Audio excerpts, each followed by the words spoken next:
Welcome to Canuck of the Dead.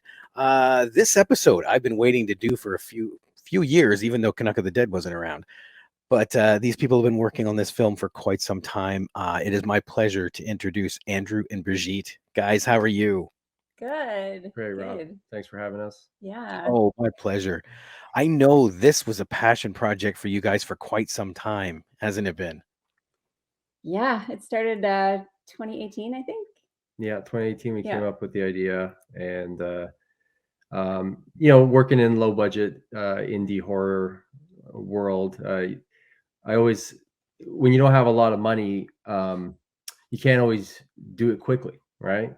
So you spread it out and you shoot as you can. And how long did we shoot for? Oh my gosh, we shot till 2020. So we started shooting, I think we started rolling in 2019. Yeah. And then we shot until mid 2020. And it took me about a year to build the set.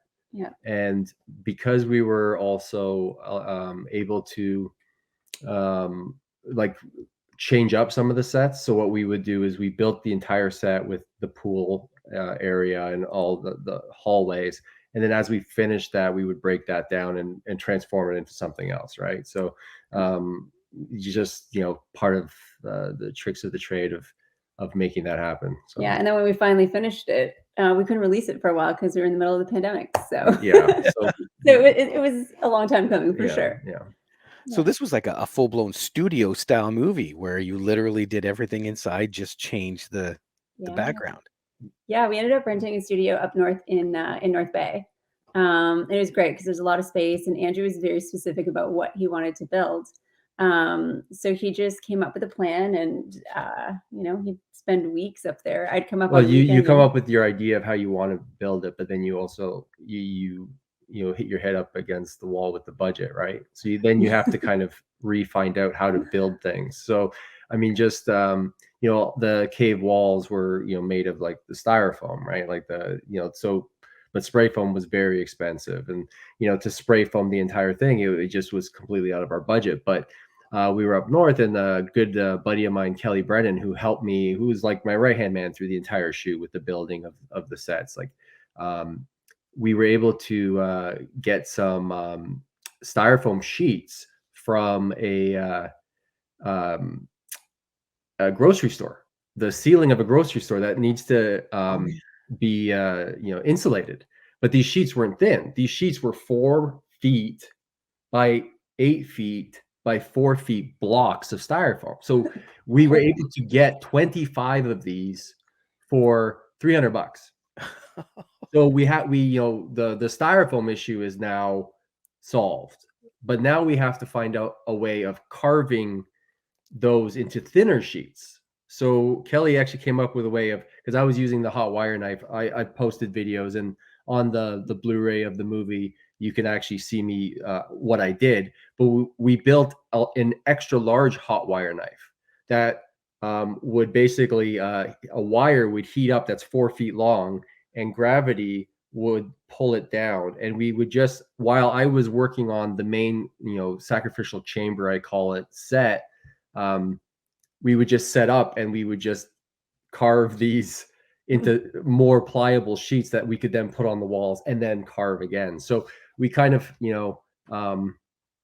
came up with a lot of different ways of making it work. Necessity is the mother of invention, right there. That's absolutely. I mean, so many times Kelly would be like, Andrew, I've never done this before. I'm like, well, we have to, so better figure it out. Welcome to your first time. Yeah, exactly, right. So, well, really quick, let's get everybody up to speed. Here is the trailer for Rocktapussy.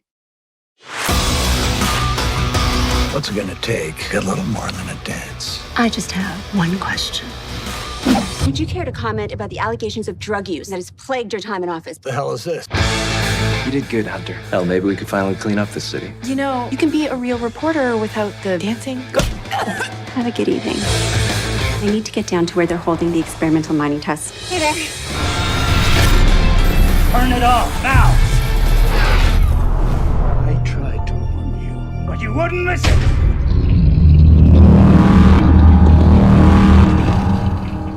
What was that?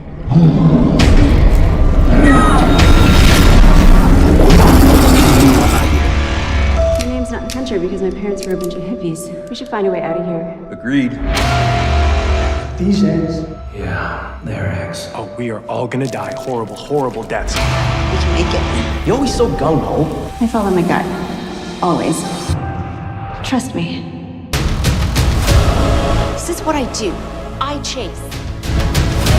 Make me understand why I should just let you run off to your death. Because I want to feel that spark of magic, of possibility, of monsters and adventure. I'm scared.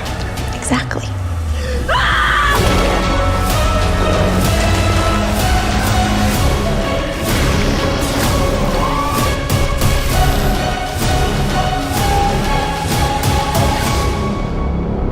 Okay, it was as crazy as it sounds.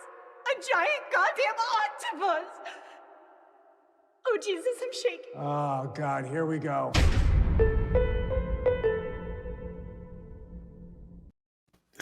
That trailer says it all. It really does. Yeah, it's finally here too. It's not coming soon. It's here. So. Yeah. The opening scene, I think, is what did it for me, because you have the dance club, and Brigitte, you don't know, is undercover at the point, but she comes in for the dance and then boom, pulls out the microphone, and the cameraman suddenly appears out of nowhere. And it's like, that sets the tone for the whole film. Was that intentional? Oh, absolutely. Like, I wanted to have that campy feel, like that. It's almost like it is that 80s kind of, feel of having a good time, not taking yourself too seriously, because that's the generation that we grew up in, right? So that's kind of, what we know. And I think when we set up the movie, the one thing we wanted to do is we wanted to have fun together. So it's a group of friends, doing what we love and just showing up every day to just laugh and have a great time. Yeah. So. Well, that's the thing about passion projects. And I know this was one for you guys because we talked about it a lot. You would do your seasonal movies and then said, this helps me pay for my fun. Yeah. And when you can get that like-minded group together, it is like the best of times. You can't replicate it anywhere else. Yeah, for sure. And a lot of things with this project. I mean, you may have gotten a sense of it just from watching it, but the characters are all older characters. They're kind of like after like when you're watching a lot of movies like this, you're used to seeing like 20 somethings, early 30s maybe, right? And then they're still looking at life kind of like over there, like that there's still more there. And I wanted this one to kind of deal with a little bit of more mature, not the material's not mature, but like the characters are dealing with, maybe they've seen the other side. They've gone, they've seen the Ark, to reference Raiders, right? Like they've seen behind the curtain, and it's shitty. It's not like those dreams. It's just like, okay, well, at some point, like, what's your life going to be? What are you going to choose your life to be? And I think that in a lot of ways, this movie is kind of like, a retrospective of that, and like, how do you find that magic again? And a lot of what I was hoping to accomplish with this movie was taking these journeys, these characters on a journey where they are able to find, that magic. And while making that movie, us in turn find the magic of like the love of making movies like that, the love of watching movies like that, so, like going to, so much of my inspiration was for the movie, like just the style of the movie, where, the science fiction magazines that you go into, when as a kid, I would go into a corner store and you see these beautiful, like, Frank Frazetta covers on these magazines with these gorgeous women and like, ripped guys. And it's just like, as a kid, you're just coming up with these stories. You're not even reading it. You're just based on that image. Right. And so I tried to take those influences that energized me as a kid and put that into something where it's like, yeah, I've been to the dog and pony show, so to speak, like I've seen the tricks. It's like, well, how do you still find the magic when you know what the tricks are? So I love it. With the title too, Astonishing Tales of Terror, was that always part of it, or was that added afterwards? Because I know speaking with you guys in the past about the project, it was always Rocktapussy. Yeah, like it was always Rocktapussy. That was always what it was going to be. And then, well, we got some pushback. Really? You might not have liked the title. I don't know. I mean, everyone was like, "Great title, can't use it, can't sell it." And I was like, "Well, okay." Here's the thing, because again, going back into my, inspiration of those magazines, I had come up with this concept of it being like Astonishing Tales of Terror is like straight off of one of those magazine covers almost, right? So it's like having that, and then Rocktapussy as like the namer. Also a positive, Astonishing starts with the letter A, which on streaming sites is higher up in terms of alphabetical order. So I thought that it worked. And it also allows us to do sort of a brand in case this really works. Then we can always do more, explore other projects under the Astonishing Tales. So it might not be like a sequel to Rocktapussy, but it could be something different, but still under the Astonishing Tales of Terror. So pulling John Carpenter's original Halloween idea. Yeah. I love it. That's awesome. And I don't know if you saw that, like, but we do have a comic book that we've been selling with it, and it's the Astonishing Tales of Terror. So I mean, I made something, we made a comic book that I felt would be in that corner store. Do you know what I mean? Where it's like, oh, young Andrew would pick that up and go, that is cool. So that's kind of, the entire process, the creative process of trying to come up with this. But one of the reasons, again, why the release for the movie was so long was we did get some pushback on the title. So we decided to stick with it, stick with the title, and that basically postponed the release almost. Yeah, we had a nice big US release planned with a company that we were so excited to work with. But I think because they were a little bit more mainstream, the title did scare them off. And they're like, hey, we want to do this, got to change the title. And the one thing that Andrew said, he's like, this movie's about not compromising your belief, like to stand up for what you believe in. He's like, I want this title. He's like, if I give up this title, then I feel like I'm going against. It's literally opposite what the movie is about. Yeah. It's like, do I want to belong? Yes, but I'm not going to belong because you're uncomfortable about a word, right? Or a title. So, and we've gone through so many different projects through the years that we've sacrificed or given up a lot of the things that we've wanted to. And going into this project, we're like, we're going to finance it ourselves. So if, we will walk away from anything that doesn't feel authentic or what we want to do. And so it was still really hard to walk away from that deal, though. Well, yeah. You did. I did. That's just how I roll. Yeah. No, she was very supportive, and we were lucky to have our Canadian distributors, Black Fawn Distribution. They were all on board with whatever my decision was. They were on board to do the Canadian release of it, and under any name that I decided. So they were great for that, and and the name is what the name is. So bam. Well, it's if you don't know anything about the film, I guess I could see trepidation, but when you watch this film, there is literally no other name you could give it. No, thank you. Literally, and then the throwback, even the poster, I'll throw the poster up real quick. That screams 80s Drew Struzan right there. And again, another one of my inspirations. Like, this is the stuff that we grew up with, the art that inspires imagination, right? And that's that's kind of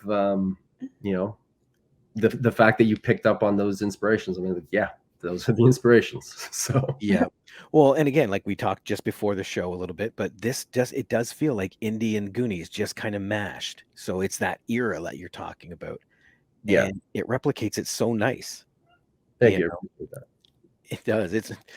I gotta ask though, and I know it was answered on the DVD. So anybody go out there, buy the Blu-ray, you'll get to see this. Where did this kernel start from? Like, for the god that is in this the Rocktapuss. Sure, you can tell the story.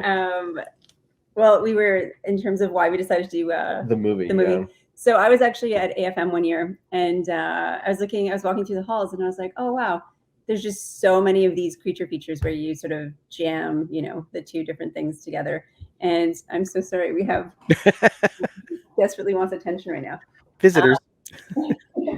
And yeah, so I came back from the market, and we were just kind of talking in a car, and I was like, man, there's so many of these movies. Like, what's the dumbest thing we can come up with? And Andrew starts brainstorming. I just started brain, like, because we were looking at some titles, and some of them were really good, and well, they were good. I mean, they were really really dumb, but like really good in that they were really dumb. Like, we're like, what could we come up with that's just equally as dumb?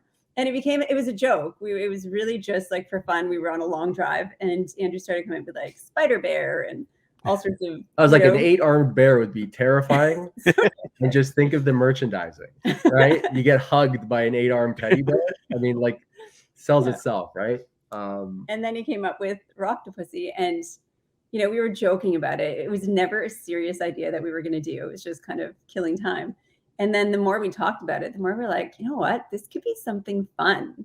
Like, it's been a while since we've done a Dark Rising type of or sci-fi comedy. And I know a lot of our fan base comes from that world. So we're like, let's do something fun that's for that fan base. And so it just sort of organically grew, and then we got attached to it. And I think like the thing is that, you mentioned it a bit, like we work in a lot of different genres, like, and we have, right? Mm-hmm. And we do a lot of Christmas movies. We do a lot of, romance movies, and we do, these off the wall movies, right? Like, you can't really call them horror movies really, because they're not just horror. Like, I don't think I've ever done a pure horror movie.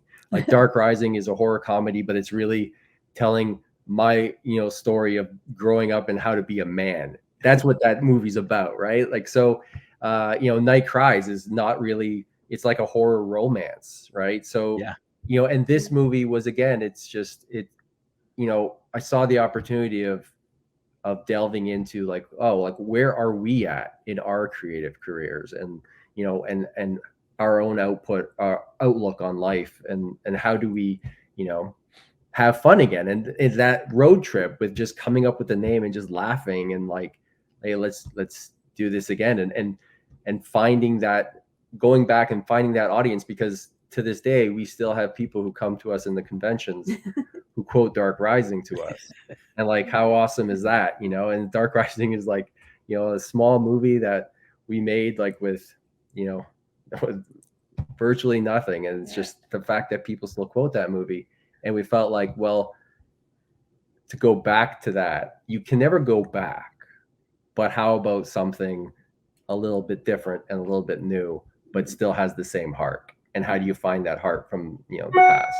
So, see, I don't know about not going back, because this feels like Somerville would just drop in perfect in this particular scenario. Now, nothing against Hunter. Yeah. She held her own beautifully. Yeah. But it does scream summer. Like, it does. Yeah. It's definitely it's got the vibe, for sure. Got the vibe. Yeah. With your casting, I know this being a passion project, was there an actual casting call, or are these people you called on saying, look, we've worked together and we know each other's passion, let's do this? I think our goal was to get the perfect people for the perfect roles. And there's some people that Andrew knew what they were capable of and wrote specifically for them, which is always super fun. And then there were some actors that we had never worked with, or that we actually did audition, to see what they were capable of. And it was really fun to kind of explore and find those characters. Yeah, I mean, I wrote Carrie knowing Landy would play Carrie. I've worked with Landy Cannon a number of times. He always laughs and jokes. He's like, you just wrote me. Like, this is my life story. So that character, I knew Landy, Cannon was going to play him. I think we had an idea of Troy. Yeah. Troy Blundell playing the character of Declan. I knew what he was capable of in terms of the comedy and like just being that antagonistic guy that you just want to punch in the face. I was like, this is Troy's gonna excel at this. And then we had worked with Sarah in the past, and Sarah's one of those actresses who are so incredibly talented. And then we sort of reached out to her. She had never really done comedy. She had never done comedy, but her training as an actor is like second to none. She comes from a ballerina background, so like she's very regimented in her preparations and just a fantastic actress. And but she had never done comedy, and I was like, do you wanna give it a shot? And again, she put as Annie, I think she's hilarious. So yeah, she had amazing timing in there. She did. She was really fun to act opposite. And then she brought on Patrick because they were both doing Star Trek, and she actually brought Patrick into the project as well. Patrick Kwok-Chun as Cam. So it was kind of in terms of like the main cast. That's how it came about. What would you say was the most challenging part of this picture to film? Oh, I can answer that as a producer. We were shooting up north in the middle of winter. With you guys do that a lot, though. But it's like that's how the timing just works you out. flip one car and almost die, and all of a sudden putting people on the road in the middle of the winter is not so much fun. So I was a little bit anxious about that, and it's everybody's schedules were so different, and working around Star Trek, right? That was a huge thing. So we had to try to shoot on weekends, and sometimes we had 8 or 9 characters on set at once. We had to travel them all up from Toronto and then have them all on set, make sure everybody, was fed and watered and all of those wonderful things. So I felt like the big days with the entire cast and traveling everybody in winter was very stressful for me. Yeah, I mean, and because she's stressed, that by default, that makes me stressed. So those were hard days for me too. It was fun though. They were some of the funnest days. Yeah. I actually slipped a disc in my back on a movie that we were shooting prior to this, and so I basically shot the entire movie with a slip disc in my back. So I was wearing a brace pretty much the entire time. So I was in constant pain the entire time. But if I can compartmentalize that, it was great. Like every problem day for me, like, I mean, the scene where you see Landy and he's, peeing off the side of the truck, right? Like, that truck was 2-wheel drive. And when we asked the North Bay City if we could, park a car on the beach, they're like, yeah, no problem. Here's the permit. But they didn't necessarily tell me, and I didn't necessarily ask if I could drive a truck on the beach. So I just drove the truck on the beach and instantly dropped all the way down into the beach. So we had to. So I'm like, you have problems like that on a movie, but it's a beautiful sunset, and we're just together and we're making a movie, so it's not that bad. It's just crap that happens, and a lot of that kind of stuff, you just roll with it and work through it. And it's still, at the end of the day, you have a movie that you look back on, and very few people know of all the hardships and, the quicksand that you've driven a truck into. So, yeah. But see, that's the beautiful part of films like this, especially, and again, I've been tossing around a lot, passion project. When you get that kind of thing going, it doesn't matter really what happens at the end. Although that's great, it's that journey in there where it doesn't matter what's going on, it's fun. Yeah. And the goal too was always to make sure we had a lot of time to shoot. So it's like, usually we'll shoot our Christmas movies in 14 days or 15 days. And in this one, I think we were up to 40 days. Like, we just kept shooting. So some days we would shoot half a page because Andrew wanted to get like his specific shots, and he wanted to turn the camera upside down, and he wanted because usually you want to shoot on these low budgets. You want to shoot probably 8 pages a day is generally what you kind of want to shoot. But some scenes, I mean, you would then have to travel. So, the ending with the waterfall. Well, page count, that's, it's only 2/8. Hunter and Carrie swim up and and they kiss. The end. But that's a full day of shooting, right? So on most of these projects, you just don't take that day to go up, but you do, and and then it's beautiful. So. Well, with a relaxed schedule like that too, did you find it didn't stifle you all creatively as well? Like, right, like we actually shot entire movies in between shooting this movie. So we would shoot Rocktapussy for, I don't know, maybe a month, and then we'd stop and we would go shoot Mistletoe Magic, and then we would go back to Rocktapussy and post it and and finish the whole movie delivered, and then and now we go back. We got a couple more months. Let's keep shooting. My only anxiety is like everybody had to stay the same because we're shooting over like one day basically, but really it's over a year. And so you're like, don't cut your hair, don't change your look, don't dye your hair. Right. So that was always a little bit of a concern because how much did continuity suck on that? I'm just curious. It worked out all right, but it was definitely a concern. It actually, compared to some of the other projects we've done, fantastic. But I mean, it was pretty, when you're covered in dirt a lot, like once you get to that certain stage, it's like, in terms of continuity, we were very simple with blood placement, dirt placement. It was very easy to replicate, and we had the proper photos and that kind of thing. So, but there might be some slight variations in body size over the course of the shoot. So, yeah. Excellent. Well, we're just about to take a quick break, but where can people watch this? Oh yeah, right now you can buy the Blu-ray. The Black Fawn released an exclusive cover for the Blu-ray, and you can either order it from their website, blackfawndistribution.com, or you can go to Sunrise Records or Cinema One stores in Canada, and you can also buy it on Amazon. In the States, it's available on Amazon Prime and through the Freevee app as well if you want to watch it with ads. And later on this month, Brigitte will be releasing her official cover.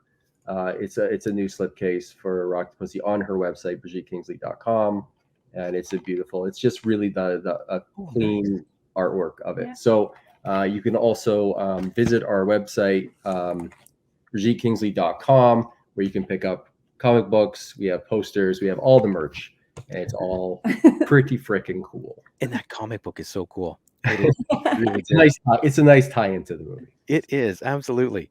All right, everybody, stick around. I am going to ask the forbidden question and quiz them about what is their favorite scene in a movie. So we'll be right back.